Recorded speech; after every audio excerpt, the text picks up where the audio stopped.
Welcome, ladies and gentlemen, to Doran Sports. I'm here with the New South Wales coach, Chris Hickey. Thanks for coming on the show. Pleasure. Chris, it's been an inconsistent start to the season for the Waratahs. What are some of the strategies that you've implemented to make the team a little bit more consistent? Yeah, look, we had a really good pre-season build-up and it started very well. So our first couple of weeks were pretty good, and then we lost to the Crusaders and then a bye round, and then we lost to the Cheetahs. So we lost a fair bit of momentum during that period of time. And then we came back, we had 3 wins in a row, including the Brumbies down in Canberra, which was only the second time that the Waratahs had won there. And then across to the Blues last Saturday, which was a game where we probably one of the most disappointing performances of the year so far. So look, each week is a challenge, and certainly going to play the Reds in Brisbane, there's no bigger challenge on the rugby calendar from a Waratah point of view. So that's something this week that we're really looking forward to.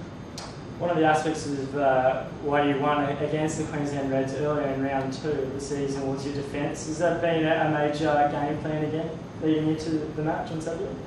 Yeah, look, we work hard on the defence all the time and every week.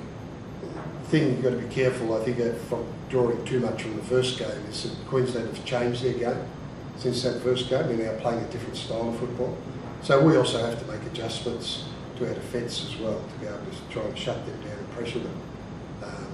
Just to go out and do the same things this time won't necessarily get us the same result that it did 8 weeks ago. Sure. You're welcoming back a few players from injury. Can you tell us which players will be coming back into the side yet? Yeah, look, we're confident that Phil Wall will be back to lead the side. Tommy Carter will come back into the centre position, and Wycliffe Parlow. So they're 3 big acquisitions coming into a game like this to be able to pick. Each of those players is a proven performer at the highest level, and when you have quality players like that coming back into the lineup, it also I think gives the other players a lot of confidence.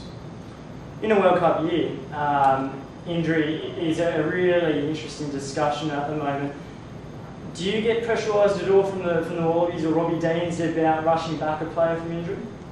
No, not at all. We have a cooperative approach with the ARU in regard to how we manage the players, and player management has been one of the strengths of the Waratahs over a number of years.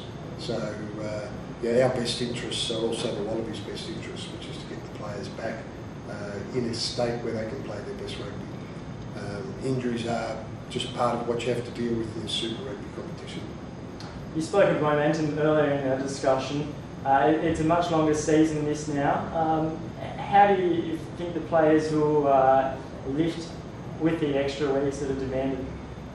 Yeah, it's going to be interesting to see. It's a month longer, and certainly when we played Super 14, when you got to the last weeks there, you felt that people were sort of just hanging on by their fingernails.